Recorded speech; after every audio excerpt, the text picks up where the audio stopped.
Hello, friends. This is Manish. So today's topic is not related with skincare or healthcare. So today's topic is related with the some social, I can say some related to some animal activist and social activist. So I would like to record this video in Hindi because I want to give message to our Hindi speaking people, especially Indian people. So okay, I'm going to record this in Hindi.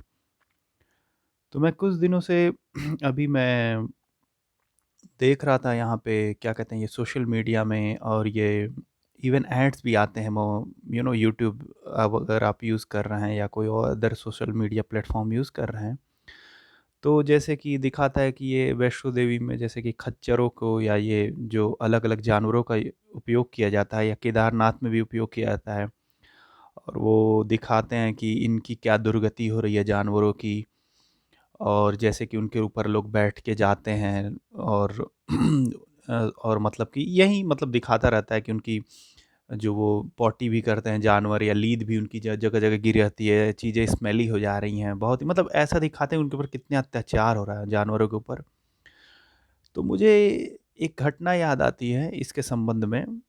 दरअसल अगर आप कुछ याद करें कुछ दिनों शायद कुछ सालों पहले तक हमारे शहरों में अक्सर रिक्शे वाले हमें दिख जाते थे।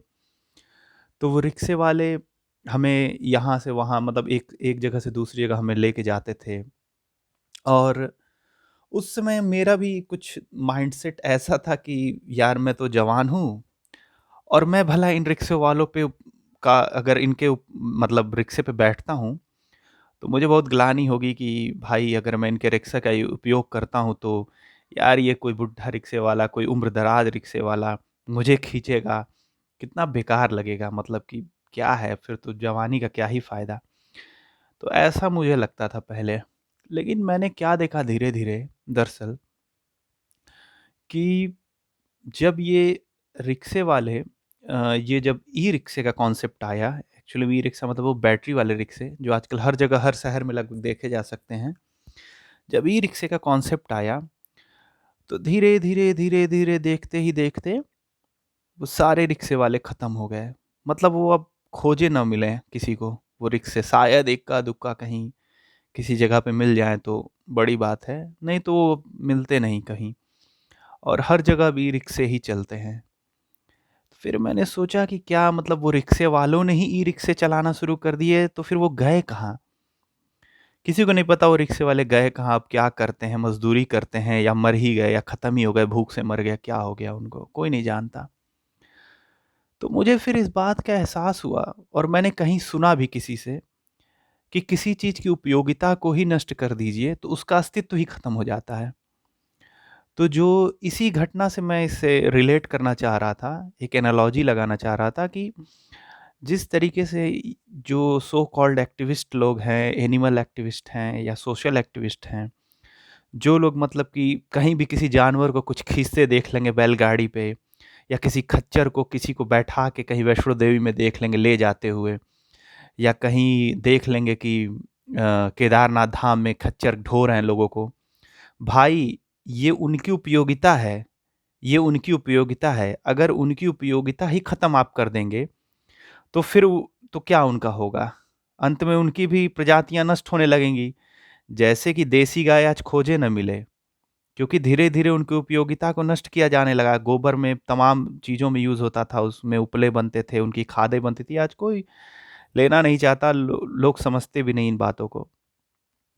तो कहने का मतलब है किसी भी चीज़ की उपयोगिता को आप ख़त्म कर दीजिए, तो उसका अस्तित्व अपने आप ही समय के साथ ख़त्म हो जाता है। तो मेरा उनसे निवेदन है कि अगर इतना ही प्रेम है उन जानवरों से, तो आप उनके लिए वर्किंग कंडीशन को ठीक कर सकते हैं, लेकिन ये ना कहें कि आप इनको बैन कर दें, इनको मतलब कि ये इनका उपयोग ही ना रह जाए। तो फिर उनके उनके तो फिर इसका मतलब ये होगा कि उनकी जगहों पे कुछ मशीनें आ जाएँगी बड़ी-बड़ी। कुछ तो कोई तो जगह लेगी ना उनकी, कोई तो जगह लेनी लेगी उनकी।